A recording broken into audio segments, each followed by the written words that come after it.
There is no greater wound than the one the world cannot see.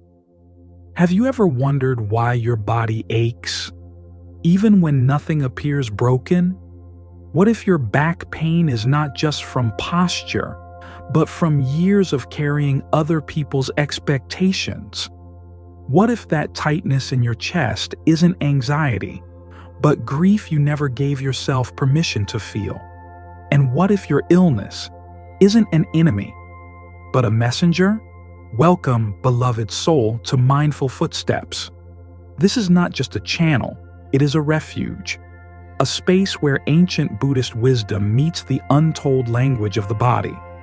Today we begin a sacred journey through the temples of flesh, breath, memory, and karma. Your body is not betraying you. It's trying to speak to you. If this message stirs something within you, please like this video, subscribe for more teachings, and share this with someone whose body might be holding secrets too sacred to ignore. And in the comments, tell me, which part of your body has been speaking to you lately? And what might it be trying to say? Now, shall we listen together? Part 1. The head, the karma of overthinking. In the vast silence of the inner temple, where no walls exist, only breath, there is one voice louder than thunder, the voice of your own mind. Have you ever laid awake at night, not from noise but from memory? Not from fear but from thought? Do you find yourself reliving moments, not once, but 1,000 times? You are not alone. The Buddha spoke of the untrained mind as a wild monkey, restless and relentless. But in today's world, that monkey is caffeinated, anxious, and scrolling endlessly through the past and future, never home in the now. Some of the most powerful minds in history have suffered in silence. Abraham Lincoln wrestled with melancholia, caught in cycles of deep contemplation and sorrow. Steve Jobs, for all his genius, was known to drift into long, silent brooding, analyzing every pixel, every possibility. What did they all have in common? A brilliant mind, yes, but also a burdened one. Perhaps your headaches aren't just tension.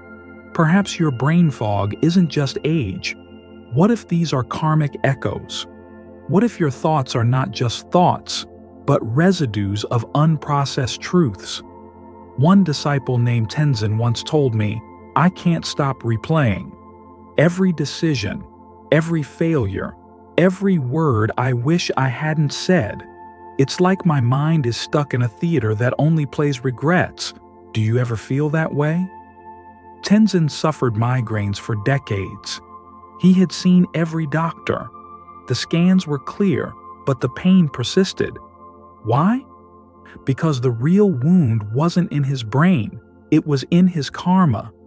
In the energy he carried but never released, I guided him into a simple practice. Just 5 minutes each morning, he would place his hand on his forehead and breathe. He would repeat one mantra, let go, let go, let go. And slowly, he did. You see, beloved one, the mind was meant to serve the heart, not to rule the soul. When we give our thoughts too much power, they begin to govern our biology. Chronic tension in the temples, migraines, mental fatigue, they are not always flaws in your system. Sometimes they are flags from your spirit. So I ask you, what thought have you held too long? What decision have you replayed so often it now lives in your body? What might happen if you finally let it go? Leave a comment if you feel safe, sharing just one thing you're ready to release. Not for judgment, but for liberation. Your words may be the mirror someone else needs, and if you feel the weight behind your eyes, the fog in your mind, the ache in your thoughts, don't reach for silence. Reach for stillness. There is a difference. One represses, the other reveals. Because, my dear one, healing the head is not about emptying the mind. It is about freeing it. Part 2. The throat, unspoken truths, and the power of voice. Tell me, when was the last time you truly spoke your truth? Not to argue, not to impress, but to liberate? In the teachings of the Buddha, right speech is not just about avoiding lies or gossip. It is about alignment, about making sure that the voice on the outside matches the soul on the inside. Yet how many of us live with tight throats and silent screams? Not because we shouted too much, but because we didn't say enough. I once knew a nun, a quiet, radiant soul who kept a vow of peace so sacred she hadn't spoken to her sister in over 30 years. Not out of anger, out of pain. Every winter as the cold crept in, her voice would vanish. Doctors said it was seasonal laryngitis, but we knew it was something older, something deeper. She began to chant the Lotus Sutra each morning, her voice barely a whisper. She wrote unsent letters to her sister, to her younger self, to the conversations that never happened. And slowly, something shifted. Her voice didn't just return, it freed her. Now let me ask you this. What words have you buried so deep, even your body remembers them? Who did you silence yourself for? What truth inside you still trembles, waiting to be heard? You see, the throat is more than muscle and tissue. It is a sacred passage. When it is blocked, not by illness, but by unspoken sorrow, the consequences ripple through our breath, our relationships, our sense of worth. Even great voices have known this pain. Princess Diana was famously shy and soft-spoken in public, but when she finally began to speak out about mental health, marriage, and motherhood, the world leaned in. Not because she was loud, but because she was real. Expression is not about volume, it is about vulnerability. In Buddhism, the throat chakra is not only the seat of communication, it is the wellspring of authenticity. When we speak with kindness, with courage, with clarity, we do not disturb peace, we create it. So if you feel a lump in your throat, a tickle that never goes away, a quiet ache that flares after hard conversations, it might not be your tonsils. It might be your truth, asking to be heard. Speak it, sing it, write it, whisper it to the wind if you must. But do not let it die inside you. And if you're ready, share in the comments one word you've never said aloud but now feel called to. Not for drama, for dharma. Because your voice is not a weapon, it is a blessing. And when used in truth, it heals not just the throat, but the soul behind it. Part 3. The heart, where grief sleeps. What if I told you? The heaviest wounds are not carried in the arms, but in the chest. The heart chakra, anahata, the unstruck sound, is where love flows freely.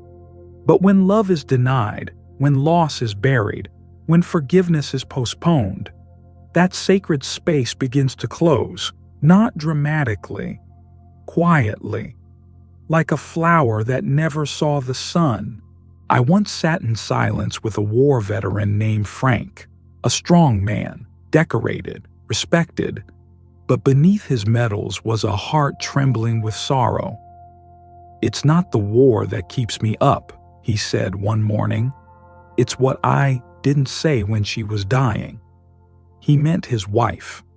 Every night since her passing, a tightness would rise in his chest, not panic, not pain exactly, but pressure, as though his heart remembered the final moment he turned away, unable to answer her last question. "Do you forgive me?" His doctors found nothing wrong, but his soul knew. For weeks, we practiced metta bhavana, loving kindness meditation. It began with resistance, with clenched fists and dry eyes, but slowly the edges softened, the breath deepened, and one morning, Frank whispered words he had never said aloud. "May she be happy. May I forgive myself." He cried, not with despair, but with release. You see, grief is not weakness. Grief is love that has nowhere to go. We live in a world that teaches us to be strong, to move on, to forget. But the Buddha taught something else. You will not be punished for your anger, you will be punished by it. The same is true of grief. When we lock it inside, it becomes not a memory, but a burden, a weight pressed gently on the ribs, a breath that never fully arrives. Even Barack Obama, in his memoirs, admitted to feeling his heart grow heavy from the things left unsaid with his father. Grief is universal. It does not ask for status. It simply asks to be felt. So I ask you, whose name have you been afraid to say? What goodbye did you never get to give?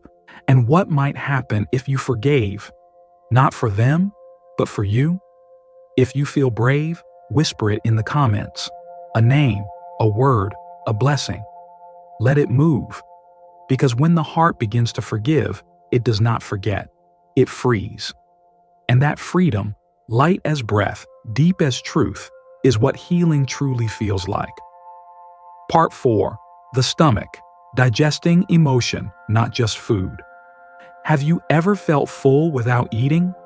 Not with food, but with feelings? The gut, what modern science now calls the second brain, has long been honored in Buddhism as a place of deep intuition and even deeper karmic storage.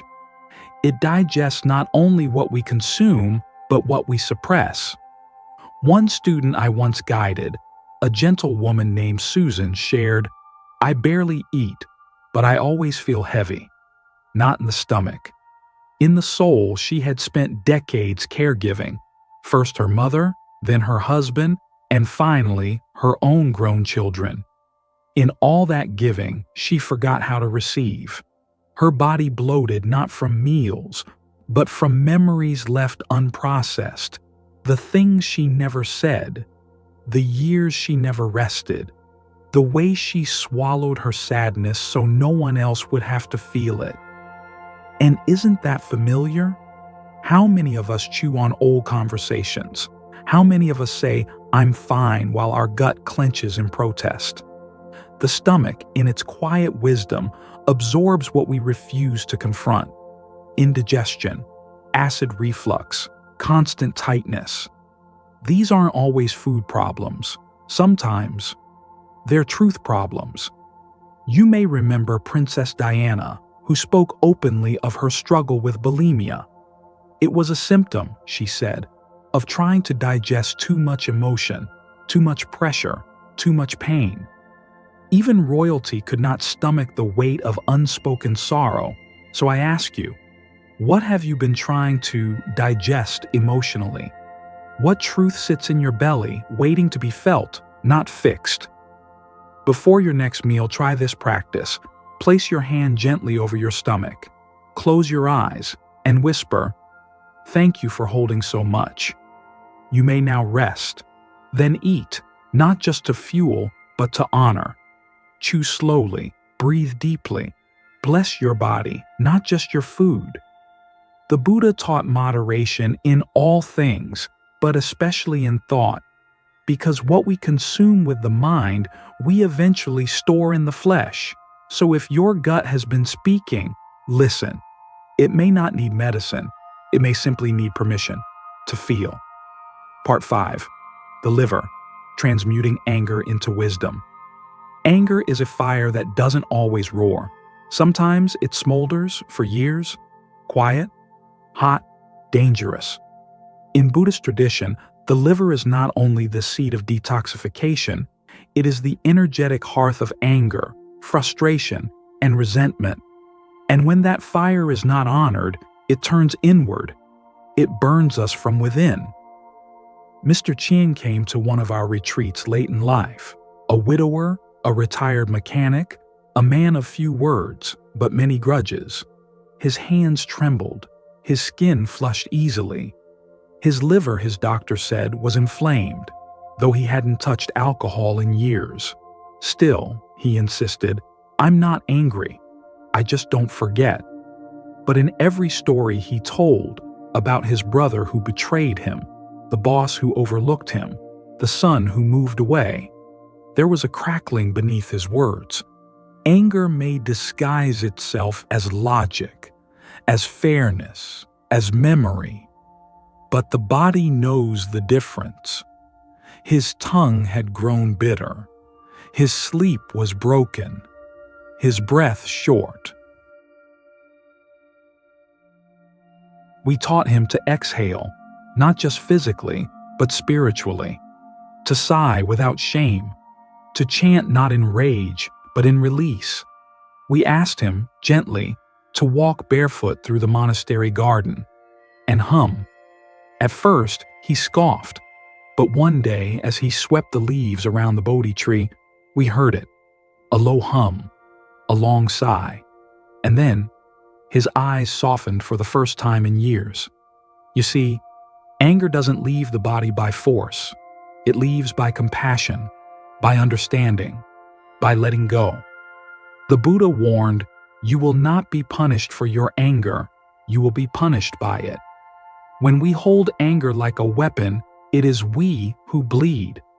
Even modern leaders feel this fire. Nelson Mandela, after 27 years in prison, said, "As I walked out the door toward my freedom, I knew if I didn't leave my bitterness behind, I'd still be in prison." So I ask you, who are you still silently blaming? What past injustice continues to burn through your nights? And if you could set it down, not for them, but for you, what might your body finally begin to heal? Leave one word, one name even, in the comments. Let it be the beginning of release. Because when anger is transformed, it does not disappear. It becomes wisdom. It becomes light. Part 6. The kidneys, fear and the mystery of the unknown. Fear does not always scream. Sometimes it whispers, soft as breath, cold as wind, deep as water. In Buddhist teachings, fear is the element of water, fluid, elusive, and often invisible. And where does it settle when left unresolved? In the kidneys, the very organ responsible for filtering life's flow, balancing inner waters. Grace was a woman of strength, a widow at 62, a survivor of more than she ever spoke aloud. And yet, she feared everything, not in panic, but in quiet dread. The silence of her apartment, the sudden creak of the floorboards, the echo of her own heartbeat in the stillness of 3 a.m. Doctors said her kidneys were slightly off. She drank more water. She slept more. But the fear remained, because the source wasn't physical. She came to the temple seeking peace, but what she found was presence. I taught her a simple chant, 3 words. I am here. I am safe. She repeated them each night before sleep, like tucking in her soul. Within weeks, her breath deepened, her body softened, and the fear, it didn't vanish, it transformed. You see, in temple life, we practice Maranasati, the meditation on death, not to become morbid, but to become free. Because once you sit with impermanence, you begin to realize you are not in control, you are in surrender. And that surrender is not weakness, it is wisdom. Even great minds have feared the unknown. Stephen Hawking, for all his genius, once said, "The greatest enemy of knowledge is not ignorance, it is the illusion of certainty." So I ask you now, beloved one, what part of your future are you still trying to control? What fear curls at the base of your spine, waiting to be named? And what would it feel like to say, even once, I trust this breath? If you feel it in your body, pause now. Place your hands over your lower back. Close your eyes and whisper, I am here. I am still here. Because the present moment is not just a place, it is a refuge. And when fear meets awareness, it does not grow. It melts. Part 7. The spine. Setting down the burdens of others. Some burdens don't live in your calendar. They live in your spine. They don't shout. They settle. One expectation at a time. One silent sacrifice. One "I'm fine" spoken when you're anything but. The spine is our central pillar, but for many, it becomes less of a support and more of a shelf for other people's needs. Walter came to us at 76, a lifetime of caregiving behind him. He had raised children not his own, nursed his wife through illness, and supported siblings through their failures. He was, as many said, the strong one. But strength has a cost. He sat during meditation as if gravity itself had grown heavier. His back curved inward. His breath was shallow. When asked to reflect on his body, he said quietly, "It feels like I'm carrying stories that were never mine, but I carried them anyway." And don't we all? How many of you have become the backbone for everyone else's comfort, but ignored your own pain? How often have you said yes when your soul whispered no? During our third week together, Walter finally said it. "I need help." It was the first time in decades. And in that moment, his shoulders dropped, just a little, but it was enough.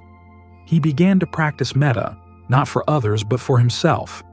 Each morning, he visualized a backpack filled with stones, names, promises, responsibilities, and with each breath, he imagined setting one down. "Let one fly away," I had told him, and so he did. One bird at a time. You see, in Buddhist philosophy, the spine aligns not only the body, but the energetic channels. When it bends under emotional weight, your life force is interrupted. The body tries to carry what the soul never agreed to hold. Even Michelle Obama once admitted that the weight of always being strong as a public figure left her emotionally hunched over, and she had to learn, in her words, how to lean back into support instead of always being the support. So I ask you, what burdens are you carrying out of habit, not necessity? Who are you holding up while forgetting to stand tall yourself? What might your body feel like if you simply said, "Not mine to carry anymore," and meant it? Comment below if you've ever been the strong one. Let this be your first breath of release. Because the spine, like the soul, was never meant to collapse. It was meant to rise. Part 8. The skin. Shame and the art of self-forgiveness. The skin is the thinnest armor we wear, and yet it holds the deepest memory. When you feel embarrassed, it burns. When you feel rejected, it breaks. When you carry unspoken shame, it speaks for you. In Buddhism, the skin is more than just the body's outer layer. It is a boundary of identity, the space where the world touches us and where we choose to touch it back. Joanne came to the temple with red patches climbing her arms like flames. Eczema, the doctors said. Creams, ointments, changes in diet. They helped a little. But the flare-ups always came back after family visits, difficult conversations, or long silences she'd held too long. "I feel like I'm wearing my shame," she said one day. And she was right. Shame doesn't always cry out. Sometimes it quietly leaks through the pores, hoping someone will notice what you can't say. Joanne began a ritual. Each morning, she would sit by her window and warm a small bowl of oil. She'd rub it gently into her skin, whispering, "You are not your past. You are healing." The first week, she cried. The second, she smiled. By the third, her skin had softened, inside and out. You see, shame cannot survive tenderness. It withers in the presence of self-forgiveness. Even Oprah Winfrey, one of the most powerful voices in the world, once said, "Shame is the most powerful emotion. It's the fear that we are not worthy of love. But when she began to speak her story, her skin and her spirit began to glow. So I ask you, what guilt still lingers in your body, even though years have passed? What moment from your past still makes your skin tighten in memory? And what if today, just today, you chose to love that version of you too? If this speaks to you, write just one word in the comments: forgiving. Not to erase the past, but to remind yourself, healing isn't about perfection, it's about permission. And the skin? It doesn't want you to hide, it wants you to come home. Part 9. The legs and feet, moving through resistance. Your feet tell a story your lips never do. They hesitate before doors you fear to open. They grow heavy when you carry regrets. They ache not only from distance, but from doubt. In Buddhism, the feet are sacred. They are the part of us that meets the earth. They carry our karma, forward or not at all. Charles was once a walker, a man who greeted grief with long, silent miles across morning fields. But as the years passed, his steps slowed, not because his body failed, but because his spirit paused. "What am I walking toward?" he asked one day, staring into the temple garden. He wasn't running from illness. He was running from himself. You see, movement requires more than muscle. It requires meaning. We invited Charles to walk barefoot with us, not for fitness, but for feeling. Each step became a meditation, each movement a mantra. I am here, I am now. And slowly, the trembling stopped. Not because fear disappeared, but because he stopped running from it. Even great leaders have known this stillness. Martin Luther King Jr. spoke of marching not just for justice, but to confront his own fear, step by step. Movement, when done consciously, becomes more than locomotion. It becomes liberation. So I ask you, what are your legs resisting? What direction have you delayed because you fear what it might awaken? And if you could take just one step, not forward, but inward, where would your soul begin to lead you? Pause. Breathe. Look at your feet. They are not stuck. They are waiting for your permission to move again. And if you've been standing still, unsure of what comes next, let us walk together for now. Comment "still walking" below if you're learning to move through resistance, not around it. Because sometimes the most sacred journey isn't across mountains or oceans. Sometimes it's the next honest step. Part 10. The eyes. Learning to see with compassion. Vision is not just what we look at. It is what we are willing to see. Helen's eyesight had grown dim, yes, but truthfully, her clarity had faded long before the world turned blurry. She had spent decades looking outward, toward duty, appearances, expectations, while avoiding the quiet places within her. The places that held regret. The places that remembered joy she never allowed herself to feel. "I thought I was protecting everyone," she said, "but maybe I was just hiding from myself." In the temple, we practice soft seeing, not focus, not force, just presence.